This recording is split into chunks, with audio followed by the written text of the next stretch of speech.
Hey guys, what's up? RedExions here and welcome back to this brand new video. This week I have a special video for all of my Italian viewers, because this week we will be taking some Ferrari F1 cars from the past 30 years around Fiorano to see which one is the fastest. I have actually had this idea for a while now, but I felt like now is the right time to make a video about it. And for those of you who don't know guys, Fiorano is the official test track from Ferrari. If you would like to see different classic F1 cars which are not just Ferraris, take a look at the video in the top right corner right now. But if you end up enjoying this video guys, a sub to the channel would be massively appreciated.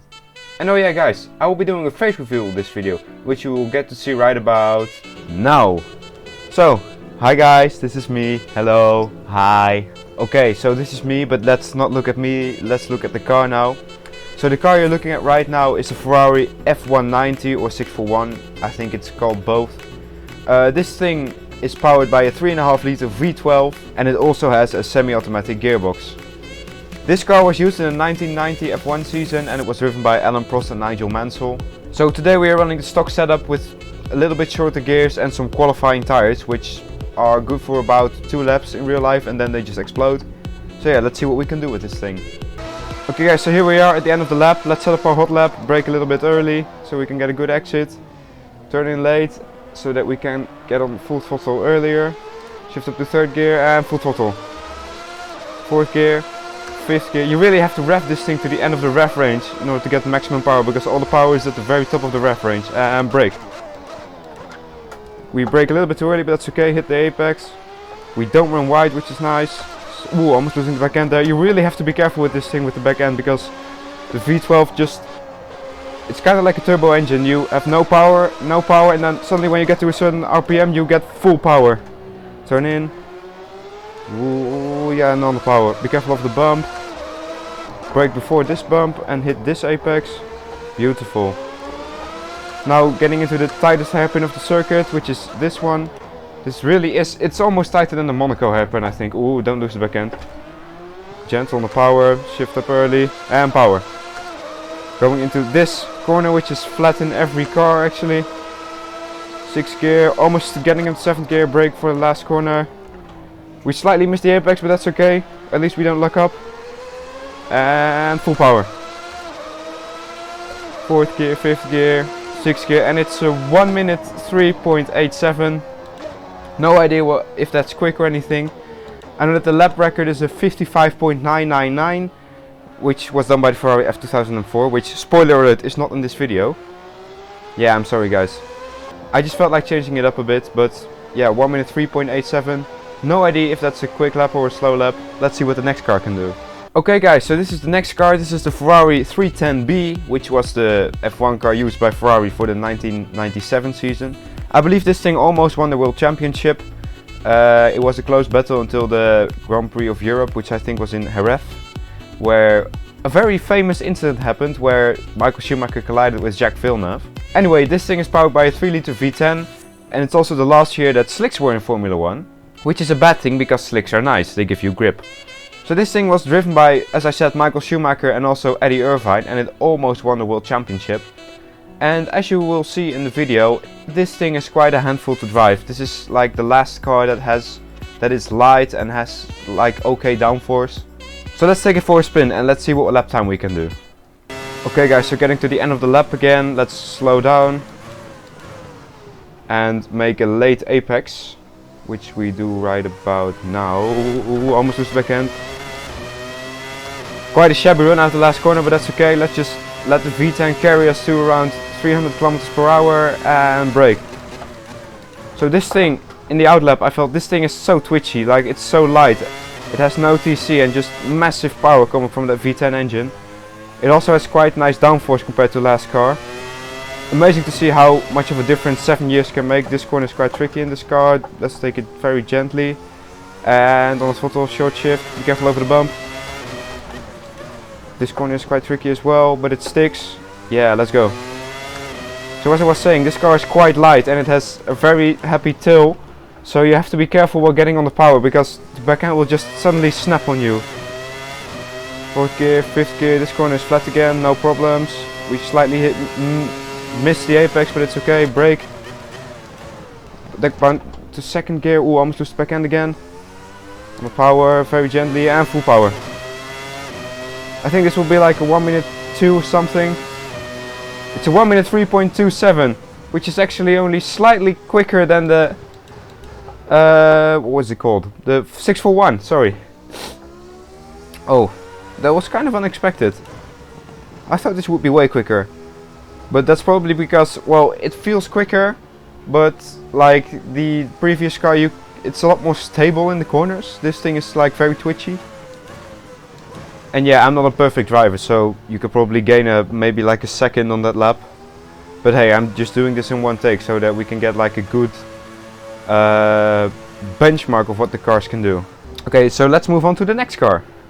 Okay guys, so this beauty you are seeing on your screen right now is the Ferrari F1 2000, which was the first car that Michael Schumacher used to claim another driver's championship for Ferrari. In my opinion, this is one of the most beautiful F1 cars ever made, although this is not the Michael Schumacher version, this is the Barrichello version. As you can see, there's a 4 on the rear wing right there, and Michael Schumacher actually used number 3 in 2000. So in my opinion, this is the last generation of F1 cars that you actually had to wrestle around the corners. So no fancy electronic driver aids, little downforce, almost no tire grip, and a mighty V10 engine. Yeah, this thing actually really needs TC, but it doesn't have that. It has groove tires, which makes it absolutely a boat to drive in the slow corners. And it doesn't really have that much downforce either, so you really have to be on edge almost every time. So my prediction is that this is going to be quite a bit slower than the previous 2 cars, but I don't know. Let's just find out, shall we? Okay guys, so we are nearly at the end of the lap. Let's set up our hot lap. Let's keep it in second gear because this thing will kill you if you go to first gear. And late apex and full power. Fourth gear, fifth gear. Just listen to that engine, man. And listen to those gear ratios, very short. You're just flying through the gears. Bam, bam, bam, bam. And brake. Let's keep it in second gear because otherwise we will die. And slowly on the throttle and full throttle now. So yeah, this generation of F1 cars, if you push it, it will push right back. And with this generation I mean the 98 until 2000 cars, so the last year before TC. Let's keep it in second gear because I don't want to die. And over the bump, full throttle. So yeah, in terms of straight line speed it's actually quite okay. Once you get onto full power it just takes off. But in the corners this thing will try to kill you. Look at the first gear. So you really have to wrestle this thing around the corner. Ooh, first gear, second gear, and full power in third gear. Flat through this corner, don't run wide. 7th gear and brake. So yeah, I now understand why they reintroduced TC, because these things are insanely difficult to drive. 3rd gear, 4th gear, 5th gear, let's see what we can do. It's a 1 minute 3.1, so I think we are actually quicker than the previous 2 cars, which is not at all what I expected. Whew. I think actually Jimmy Broadbent called this the most difficult Assetto Corsa mod there is, which I don't really agree with. I think there are mods that are more difficult to drive than this, but this is however one of the most rewarding things to drive. So if you master it, boy is it enjoyable. You should really check it out, guys, and of course as always all the links to all the mods are down in the description or the comments. So let's see what the next car can do.